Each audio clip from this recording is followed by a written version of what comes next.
नमस्कार. रूपांतर भाग 2. एक खाजगी गोष्ट सांगतो. मी नाईटला असलो की दिवसा मी घरी झोपायच्याऐवजी महेशच्या रूममध्ये झोपायचं. तिथे कोणाची जाळ नसायची. मग संध्याकाळी 4च्या सुमारास माझी बायको मला उठवायला ओरडून वर यायची. आमच्या नव्या सहजीवनाचा सुखद अंक तिथे गुंफला गेला असं म्हणायला हरकत नाही. महेशला कल्पना होती, पण आम्ही कधी बोललो नव्हतो त्याविषयी. असंच एकदा आमचं चाललं असताना अचानक पुण्याला जायचं म्हणून लवकर परतला होता. तेव्हा आमच्या गडबडीवरून त्याच्या लक्षात आलं कानकोंडलं व्हायचं.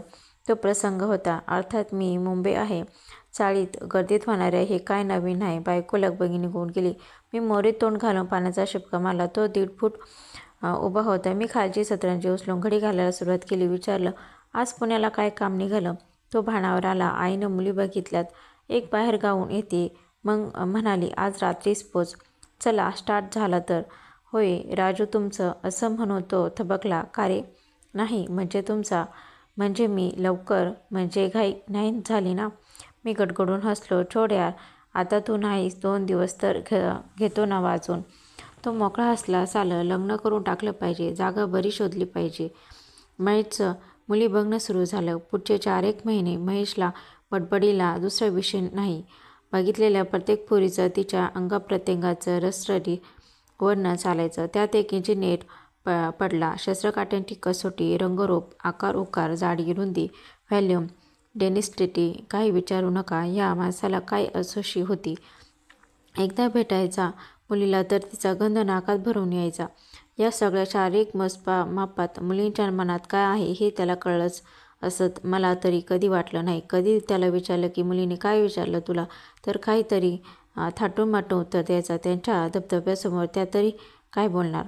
तो कधी स्पष्ट बोलला नाही, पण त्याला नकारही बरेच आले असावेत. यात काळात त्याची दारू वाढायला लागली. माझ्या घरी जरा आजारपण वाढली होती. डॉक्टर, दवाखाने या चक्रीत मी 4-6 महिने सलग नाईट मागून घेतली होती. जग काही आपल्या प्लॅनिंगनुसार चालत नाही. आपल्या हॉस्पिटलमध्ये भरती करावं लागेल ते रात्रीच. शेजारी पाजारी होते, पण धावपळ केली महेशने. पुढचे 8 दिवस सकाळ संध्याकाळ हॉस्पिटलच्या वाऱ्या न चुकता केल्या त्यानं. पण शेपूट वाकडं ते वाकडंच. एकदा दोनदा बायको म्हणाली, मी महेशने दारू खाऊन वाडीत गोंधळ घातला म्हणून एकदा वडील जाऊन त्याला वाजवून आले होते. या सगळ्याचा परिणाम म्हणून की काय त्यानं पार्ट टाईम DBMला ॲडमिशन घेतली. त्या नादात त्याचं पुण्याला जाणं कमी झालं. संध्याकाळी आणि शनिवार रविवार कॉलेज असायचं. त्यामुळे मुली बघणं कमी झालं. म्हणजे लग्नासाठी कॉलेज भ्रांत्याला होतं. आता त्याला या लाईनीवरच्या मुली दिसायला लागल्या होत्या. आणखी काय सांगायचं, दारूही चालूच होती. खूप बदलला महेशच्या काळात. कंपनीत असिस्टंट परचेस मॅनेजर झाला. कानावर गोष्टी येत होत्या परचेसवाल्यावरती. तसेही आम्ही प्रोडक्शनवाले खार खाऊन असतो. आम्हाला खायला काही मिळत नाही ना, म्हणून मी एका कानाने ऐकतो, दुसऱ्यानं सोडून दिलं. पण त्यात तथ्य होतं. वर्षभरात महेशने जवळपासच्या मिल ओटून झालेल्या डेव्हलपमेंटमध्ये भाड्याने जागा घेतली. त्यांच्या पगारात पुण्यातलं घर, इथला खर्च, त्यात रोजचे सिगरेट, दारू, शिक्षण आणि वर हे भाडं. नाही जमत नव्हता हिशोब. वाईट वाटलं. बोललो मी त्याच्याशी. एकदा बसलो होतो. शनिवार रात्र होती. काय टेन्शन नव्हतं. तेव्हाची आमच्या एरियाती उंच अशी पहिली इमारत. एका खिडकीतून परळ लालबागचे दिवे तर किचनमधून गोदीतल्या क्रेनात दिसत होत्या. आकाशला चंद्रकोर अन खाली मुंबईची लाईट. घरात अजून सामान काही फार नव्हतं. सतरंजी टाकून खालीच बैठक मांडली होती. मस्त आहे रे फ्लॅट. नव्याचा वास, दिलखुश झकास. काय झक्की आली एकदम. आधी बोलला नाहीस काही ते. आईला घेऊन यायचं ना मुंबईला. मग वाडीत कशाला? त्यांच्यापेक्षा इथे आणावं म्हटलं. तिकडे घरी काय वाडा वजा चाललंच आहे. तिने तरी कधी बघावं वर लाईफ. बरोबर आहे. आईबापासाठी तर सगळं चाललंय ना. भाड्या मुली बघायच्यात ना, सांग ना. महेश मोठ्याने हसला. गांडू, तुला काय? तुझं लग्न झालंय, पोरगी झालंय, बेंचोत खास त्याला जास्त. आणि मी नुसतं हलवत बसलो इथे वर्ष. आता राहत नाही रे. त्यात प्रमोशन झालंय. आता मिळेल एखादी आयटम. तेच पाहिजे राव म्हणून एक गांड घासतोय. संपलं रे साल्या. बाटली खाली करतायची आपल्याला. चाट मसाला आहे या घरात. काकडी तर टाकला असता. छा असलं काय नाही. आई घाली ती भरले सामान. आईला घेऊन यायचं म्हणतोय तर दारूचा हिशोब कसा जमणार? तो 1 सेकंद थांबला. म्हणाला, तेही काय कारण आहेस? खूप वाढली आहे दारू. आई आली तर जरा बूच बसेल. बरोबर. आता ठीक आहे, पण बायको आली की घर छोटं पडेल की. आई म्हणलीस तुमच्या राजा-राणीचा संसार चालू झाला की मी परत जाईन म्हणून. दोघीही हसलो. थोडा वेळ इकडच्या तिकडच्या गप्पा झाल्या.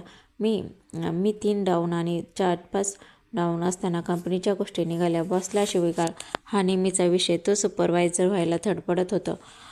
तो तर असिस्टंट मॅनेजर झाला होता. कुठेतरी माझ्याशी मनात असूया होतीच. विचारलं, मॅनेजरच्या त्या चाटला तो इतर लवकर प्रमोशन दिलं तुला? तो पहिल्यांदा चपलाला गांडू चाटतो. मी नाही चाटत कुणाच्या. त्याच्या गोट्या आपल्या हातात आहेत. दाबल्या की नाचतो बघ आपल्यासाठी. ले गल्ल्या करतोय मॅनेजर. कुठे गावला?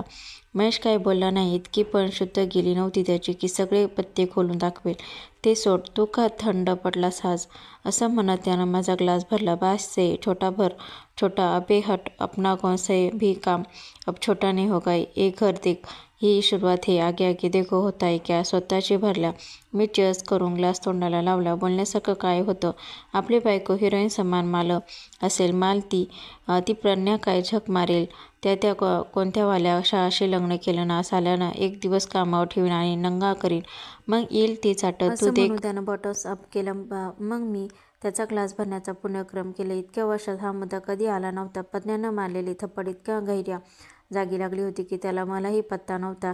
मॅनेजरचं सोड, तो कसला झाटपट इसम. हजारात खेळतो. साल्याशी अवकात बघ. काही हजारांसाठी त्याच्या गोट्या बॉल्स आपल्या हातात आहे. हा हा. पण ही कंपनीच झाली झाटोभर. कोणाला राहायचे तर. झालं माझं DPM आणि चाललं मी. आपल्याला बडे मासे गळायला लावचेत. मडे टाटा, बिर्ला, अंबानी. तू दे का बाबा रे जपून. 1000-500चा खेळ जमून जायचा. पण लाखो कोटीची बात वेगळी. तो तसलाच चांगला घासतो. एकदम इमानदार घासतो. पण घाबरट गोचूट होताना ते दिसते. त्याच्या चेहऱ्यावर तुच्छता दिसत होती. मी इतका वेळ ऐकून घेत होतो. पण त्याला उसळलं की जे आहे ते आहे. पण बेमानी नाही करत कधी. खाल्ल्या ताटात थुंकू नाही. इज्जत बाळगून राहतो. आयुष्य चाळीत काढून पण भालपेल्या पैशाचा माज दाखवणार नाही. त्या फ्लॅटमध्ये हा हात दाखवत मी म्हणालो. त्याला आता वर मी घाव बसला होता. आपण या बेमानी नाही करत.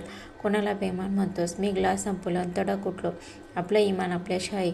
माझ्या बुद्धीचा पैसा आहे ना हा. कष्ट केले, डोकं लावलंय. तो उठायचा प्रयत्न करत होता. पण त्याला जास्त झाली होती. आपण म्हणजे सालं तेच फातं आहे. मी पायात वाहनं सरकवल्या. मालकही तसलाच बुलचट आणि तसाच बाहेर पडलो. टेडत होतो. एका सालात डबल बिझनेस. दरवाजा मागे धाटकून लावून घेतला. 1 कोटी द्यायचे होते. त्याचा आवाज येत होता. पण गांडीत दम नाही कशा. पुढचा भाग मागण्यासाठी चॅनलला सबस्क्राईब नक्की करा.